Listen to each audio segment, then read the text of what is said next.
hadn't planned to stay late. It was just a drop-off. Some paperwork I'd promised my son. A habit of showing up unannounced because that's what grandfathers do when they're not sure they're still welcome. The house looked fine from the outside. Better than fine. Warm windows. A wreath still hanging even though the season had passed. Orderly. Inside, everything had a place. Shoes lined up by the door that weren't his. The television murmured in the living room. A cartoon laugh track swelling and falling. I listened for my grandson's voice out of habit. I didn't hear it. I asked where he was lightly the way you ask about the weather. My daughter-in-law didn't look up from the counter. She said he was asleep. Her tone was clipped, efficient.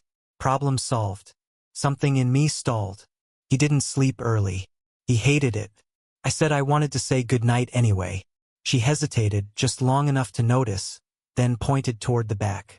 The door to the garage stuck halfway. Cold came through the crack like breath from a mouth you didn't want to imagine. The light was off. I switched it on and the space blinked awake. Concrete floor, metal shelves, paint cans, the smell of oil and dust.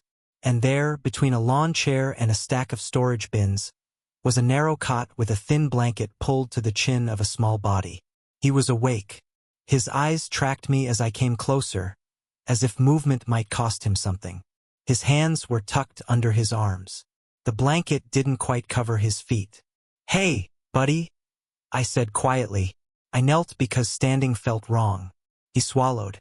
"Am I bad, Grandpa?"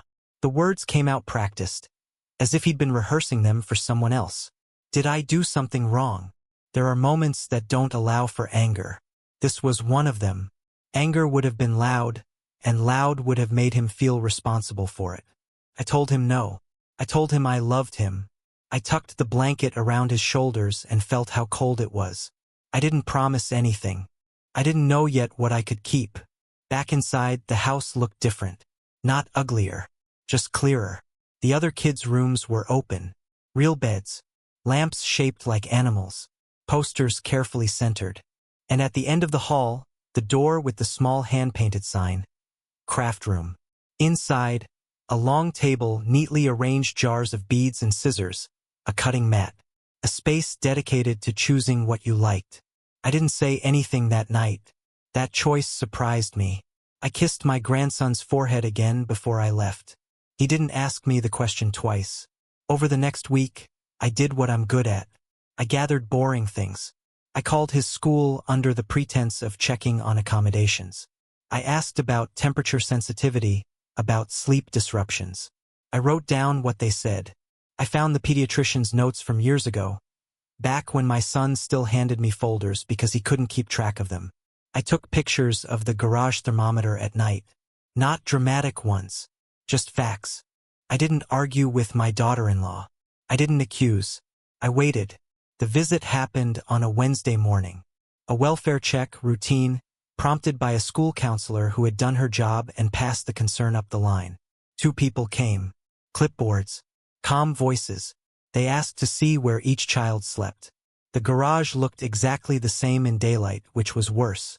No one yelled. No one cried. There was a quiet shift in the room when the words "not suitable" were written down. When immediate adjustment required was said out loud. By that evening, the cot was gone. The craft room had a bed in it. Not a perfect one, but warm. There were rules now.